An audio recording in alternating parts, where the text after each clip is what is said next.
أعوذ بالله من الشيطان اللعين الرجيم بسم الله الرحمن الرحيم هو الذي بعث في الأميين رسولا منهم يتلو عليهم آياته ويزكيهم ويعلمهم الكتاب والحكمة۔ اللہ تعالیٰ نے جو قرآن کریم میں رسول اکرم صلی اللہ علیہ وآلہ وسلم کے فرائض بیان کیے ہیں، ان میں سے دوسرا فریضہ یہ ہے کہ حضور سرور کائنات ان لوگوں کو یزکیہم یتلو علیہم آیاتہ و یزکیہم، ایک تو قرآن کی تلاوت ان کو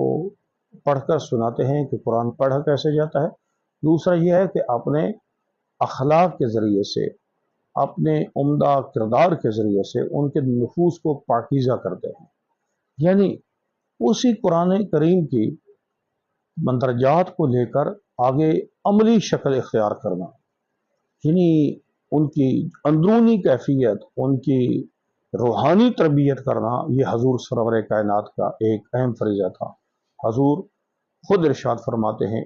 کہ انما بعثت لاتمم مکارم الاخلاق،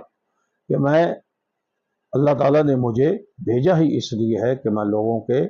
اخلاق کو پاکیزہ کرنے کی کوشش کروں۔ تو بہرحال حضور سرور کائنات اپنی بعثت کا مقصد یہ بیان کرتے ہیں کہ میں لوگوں کے اخلاق سنوارنے کے لیے آیا ہوں۔ تو یہ ایک بہت بڑی اہم ذمہ داری ہوتی ہے کہ قرآن ہم سے تقاضا کس چیز کا کرتا ہے، اور ہم نے اپنے اس جسم کے اوپر قرآن کو کتنا نافذ کیا ہے، ہمارا وہ قرآن کے ہمارے اوپر اثرات کیا ہیں۔ مثلا ایک مثال کے طور پر دیکھیں، قرآن کہتا ہے ان الصلاۃ تنہی عن الفحشاء والمنکر، نماز بے حیائی اور برائی سے روکتی ہے۔ اب ہر بندہ سوچے نماز تو اس نے پڑھ لی ہے، یہ نماز اس کو بے حیائی اور برائی سے روک بھی رہی ہے، اس کی عملی زندگی پر اس نماز نے کوئی اثر کیا ہے؟ صاف ظاہر ہے کہ وہ مسجد میں تو نماز پڑھے گا، گناہ تو نہیں کرے گا۔ کیا مسجد سے نکلنے کے بعد بھی وہ واقعاً اس پر نماز نے کوئی اثرات چھوڑے ہیں؟ کوئی یہ سوچتا ہے کہ نماز میرے اوپر کوئی اس کی ذمہ داری بھی ہے، میں اس کی حفاظت کروں؟ اگر نماز کے بعد اس کے اخلاق میں، اس کے کردار میں، اس کی عملی زندگی میں کوئی فرق نظر نہیں آیا تو وہ نماز نہیں ہے، وہ ایک عادت پوری کر رہا ہے۔ ایسے ہی ہم لوگ دن رات قرآن کو سنتے بھی ہیں، قرآن کو پڑھتے بھی ہیں، لیکن اگر اس قرآن کے ذریعے سے ہم نے اپنی عملی زندگی میں کوئی تبدیلی نہیں دیکھی تو اس قرآن کا ہمیں حدیث کا، مجالس کا، ذکر محمد و آل محمد کا سننے کا، پڑھنے کا کوئی ہمیں فائدہ نہیں ہے، جب تک ہم اس چیز کو سن کر اپنی عملی زندگی میں اس کو نافذ نہیں کریں گے۔ اس لیے مومنین کرام، حضور سرور کائنات کا یہ فریضہ تھا، اور حضرت یہ کرتے بھی تھے کہ لوگوں کو اخلاق کو پاکیزہ کرنے کی کوشش کرتے تھے۔ میرے دوستوں، بھائیوں، معصوم کی ایک حدیث میں نے پڑھی ہے کہ لوگوں کے نماز روزے کو مت دیکھو،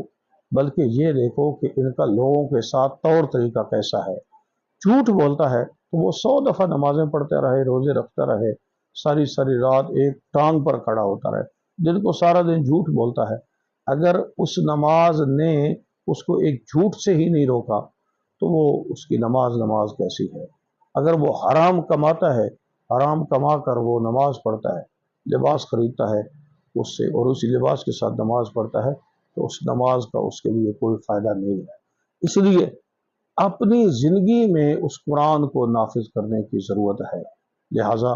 کوشش کرنا چاہیے کہ ہمیں اپنی زندگی میں قرآن کو نافذ کریں اور قرآن کو سمجھیں اور اس کے احکامات پر عمل کریں۔